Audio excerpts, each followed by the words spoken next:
Welcome to Waywut, your weekly verbal double take. This is a rabbit hole podcast where a couple of old guys do moderate to shallow dives into various topics, ranging from true crime, paranormal, sports, pop culture, or anything else that we find interesting. We drop episodes every Tuesday and on Fridays if we feel like it. You can follow us on Facebook, X, and TikTok. We appreciate you joining us. And now that we got all this self-promotion stuff out of the way, here we go. Hello, welcome once again to another episode of Waywut. My name is Darrell. I will be taking us on our kind of unpleasant journey tonight. Oh man, depends on the point of view. Actually, no, it's kind of sad for the most part. Yeah. And here I am with the guy who lost his wrestling fame after his infamous and deadly interaction with a child's ant farm. Jason. I like ant farms. I would never crush one.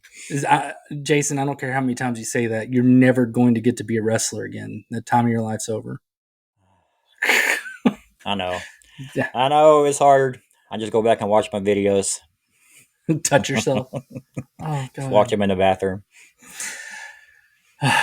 So today's rant is a bit of an existential rant. Have you ever thought about how wasteful life is? Certain aspects of it, yeah. I mean, well, I'm not talking about wasting time.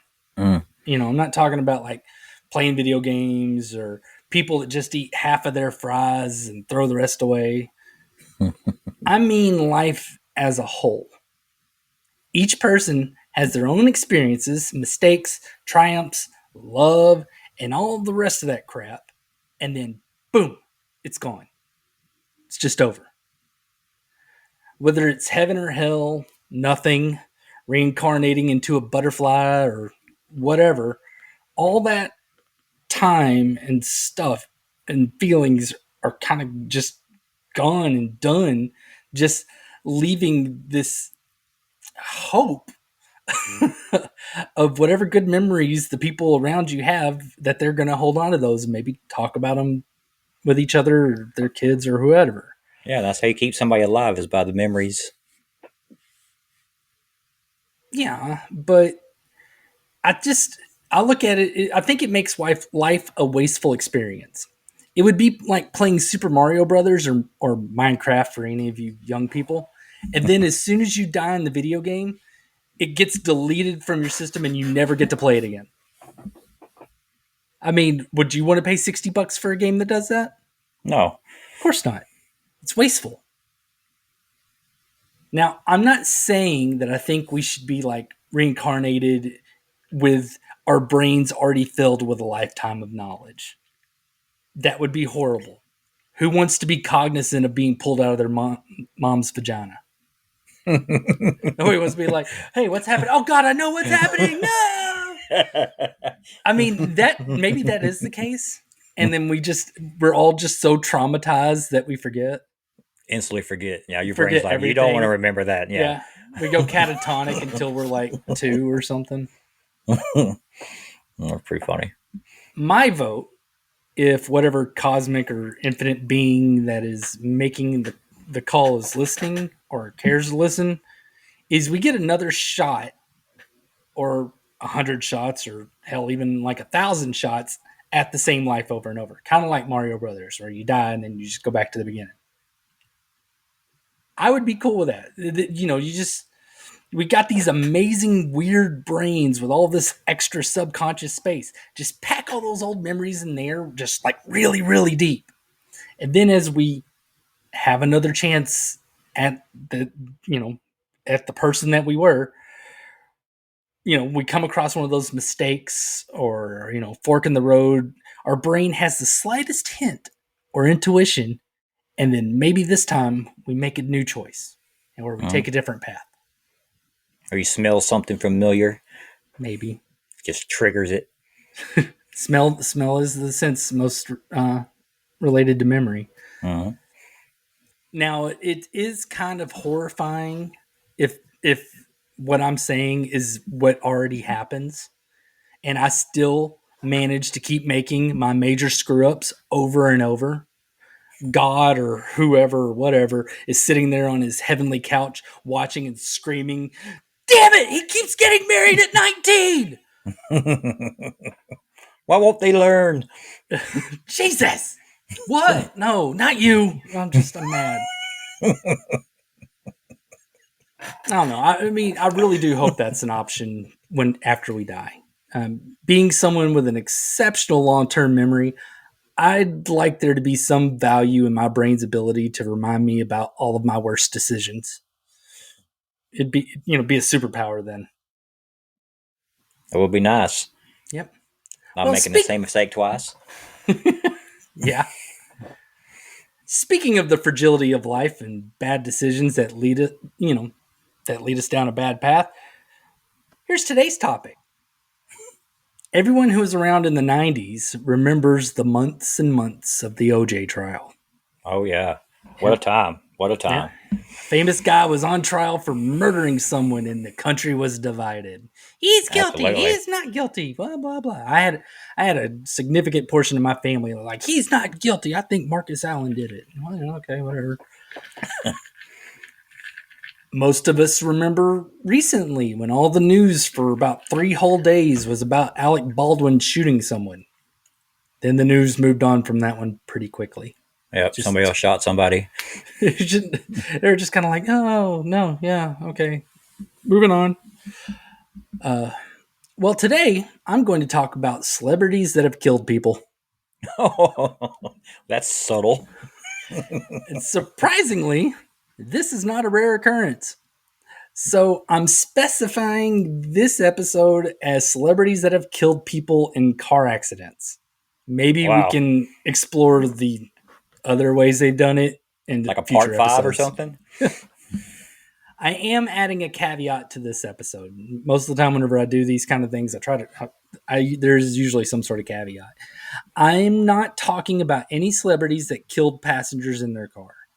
It's scarier in my mind if you're minding your own business and some celebrity you never met or normally never meet just comes out of nowhere like some sort of famous lightning strike and kills you.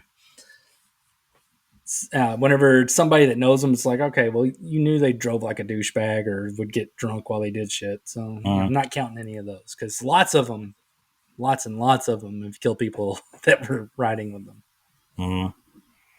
All right, well, with that out of the way, let's get started. Oh, boy. I'm going to start with one that's fairly well known, but not necessarily brought up very often. In August of 1987, on a country road in Ireland, a BMW and a Volvo collided head-on. Both of the people in the Volvo were killed in the collision. Margaret Doherty, age 63, and Anna Gallagher, age 28. Both died at the scene. I mean, and people say Volvo's like the safest car ever. Huh. The passenger of the BMW, Jennifer Grey, from movies like Red Dawn and Dirty Dancing, was the only conscious person from the accident. Matthew Broderick, the driver of the BMW, has no memory of that day at all. Oh, no. One of the first responders that testified said that Broderick kept asking, "Did I hurt him? Did I hurt him?" over and over. No one has ever said exactly what happened, but it is noted that Broderick was completely sober. There was an investigation and Broderick pled guilty for careless driving. He paid a $175 fine and that wrapped it up. How much? You say $175? $175. $175 in 1987 dollars, so that's like $500 now. Wow. To Broderick's credit, he did not try to sweep this under the rug or avoid it. The family of the dead women have spoken with him and forgiven him. They know it was an accident and they have no anger towards him. So he didn't try to hide behind his lawyers to talk to them. He actually spoke with them, sat down with them. Broderick has said it is very difficult to come to terms with what happened, but it has gotten better with time and lots of therapy. I mean, being that it was in Ireland, I wouldn't be surprised if, he's an American. He kind of drove on the correct side of the road, but the incorrect side of the road whenever you're over in that part of the world. Yeah, just not even realize it. Yeah. Well, on to the next one. On June 27th, 2010, Fred Seaman, and it's Seeman, and his wife Still, Helen. You gotta change that name. Well, not that they can't do that anymore. They were going home.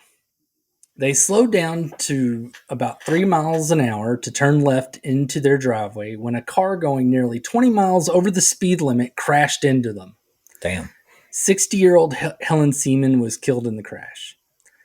The car that hit them was driven by actress Amy Locane.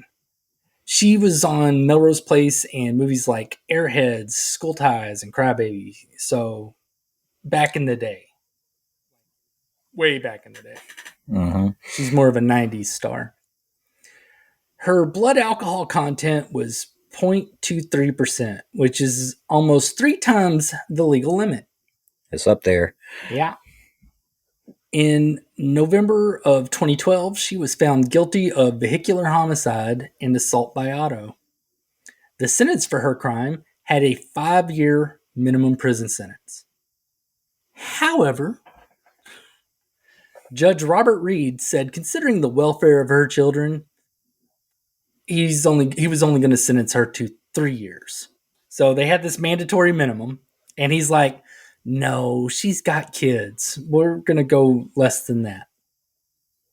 And that's why I picked this one, not because she's super famous, but because I'm pretty damn sure that judge wouldn't have reduced the minimum sentence for a lady who worked at Family Dollar if she killed somebody drunk driving. I mean, and the thing is she wasn't even a single mom. She was married. So what he was saying was complete bullshit. I mean, it would have sucked for the kids, but they still had their dad. Mm-hmm. Killing someone while drunk driving is one of those crimes you never hear about a judge going light on. I mean, judges aren't ever sitting around saying, oh, those poor drunk drivers, we need to lay off of them a little bit. That just doesn't happen. Unless the drunk asshole has money. Mm-hmm. Pay a big fine. Yeah, then all of a sudden, some judges start feeling more compassionate. You know, remember the, affluenza kid down in Texas where his parents were like, well, wait, when I say down in Texas, I mean like down south of where we are, where his family was really rich and he got in a wreck, killed people. And then his lawyer said, well, he just doesn't understand right and wrong because he's spoiled rotten. And judge is like, you're right. No jail for him. She served her sentence until she was paroled in June of 2015. That is until the prosecution finally had their appeal heard in July of 2016. The prosecution had been fighting the lenient sentence since it had been issued, which this shocked me. I did not know the prosecution could appeal a sentencing and be like, no, that's not enough time. Give them more. Even Judge Robert Reed said that he made a mistake. Instead of 2 years less than the minimum sentence, he came to the realization that the sentence should have been 3 years and 6 months. I really kind of hate this guy. He's the kind of guy that has no sense of his impact on a given situation. Imagine this judge set fire to your wallet or purse while it had like $500 in it. His reaction would be, oh, here's $4. We're even, right? Yeah. I mean, that makes it right, doesn't it? He followed his sentence addition up by saying she doesn't need to go back to prison to serve the 6 months because she wasn't a threat to society. I'm thinking someone must have paid him really well because he was busting his ass to keep her out of jail. Contribute to my campaign. Something. The appeal was not over, and the prosecution, who obviously didn't get their share of the judge's money, finally got her sentence to the minimum 5 years. But Amy was like, oh, hell no. I served my time. I got paroled. So she appealed because she didn't want to go back to prison. No, of course not. After a bunch more appeals from both sides, in September of 2020, she was sentenced to 8 years in prison with a minimum of 6 years served before she would be eligible for parole. Dang. She probably should have just accepted that initial 5-year minimum. Yeah. Yeah. Come back and bite you in the ass.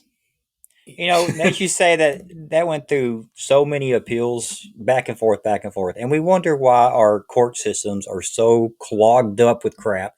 Is because they can never get on the docket because of this crap.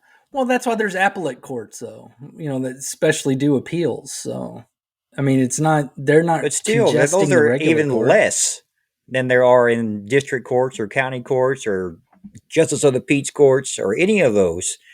There's even less appellate courts. Do you want And more judges? Is that what you're saying? no, I want court cases to actually need to be appealed. Go to the correct court case or go to the court without having a huge backlog.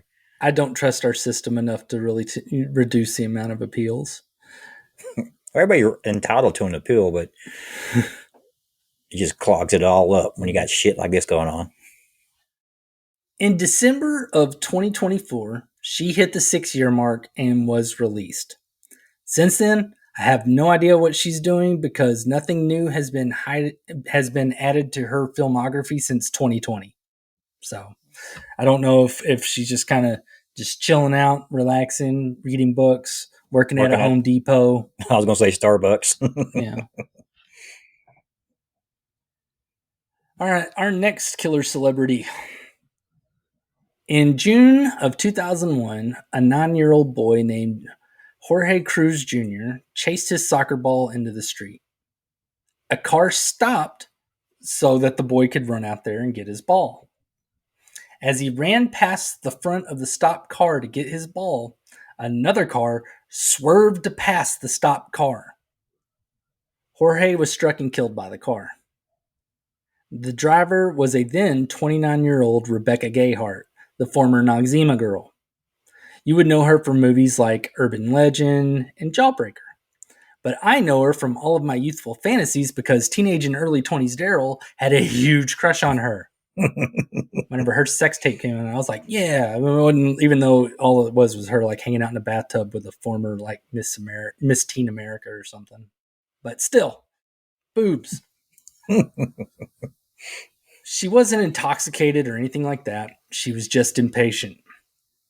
She also did not fight any of the stuff that came after it.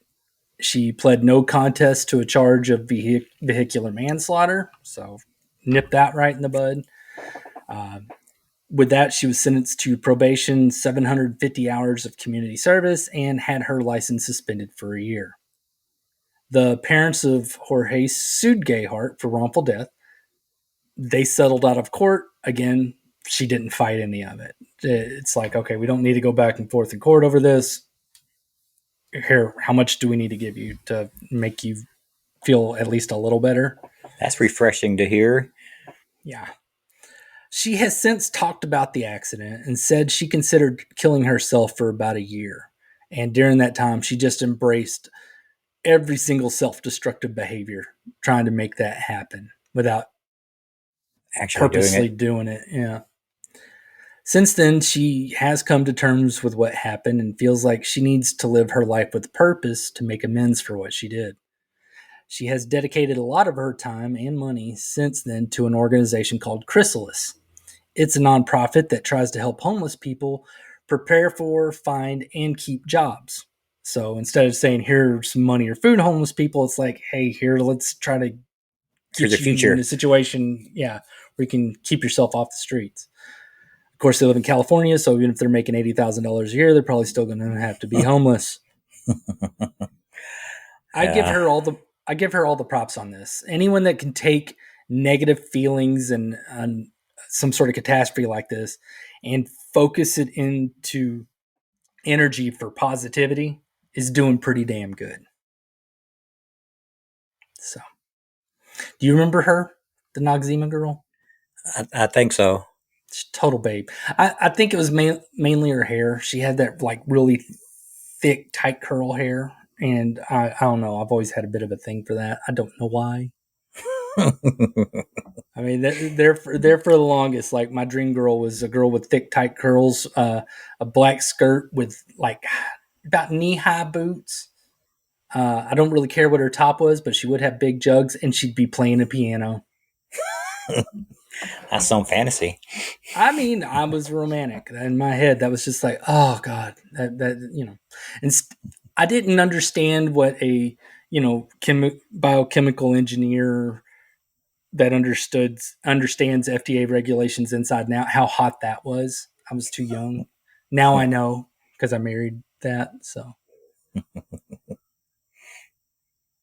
on November 6, 1963, in Midland, Texas, a car ran a stop sign, crashed into another car, and killed its driver, 17-year-old Mike Douglas. The car that hit him was driven by his friend Laura Welch, who would eventually become First Lady Laura Bush. Oh. She had just turned 17 herself at the time, and her, along with the passenger she had in her car, escaped that accident with minor injuries. She wrote about the accident in her memoirs, saying that while she was in the emergency room, she could hear Mike's mother crying and grieving about his death right there. She's like, ouch, ouch. Being 17 years old, it was very difficult for her to face the effects and consequences of that accident. She has written that she did not attend the funeral or ever speak with Mike's parents after that accident, and it's something that she regrets deeply. How would you go to the funeral? What? How could you go to the funeral? She knew him their whole life. I mean, you just go. But everybody would be hating on you. I mean, it'd be one thing if she was driving drunk, but I mean, it's an accident. Mistakes happen. I know, but at that time, people don't think clearly.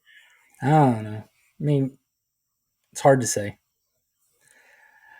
But it's because of her regret that when one of her daughter's classmates died, she made it a point for her and her twin girls to go visit the grieving parents.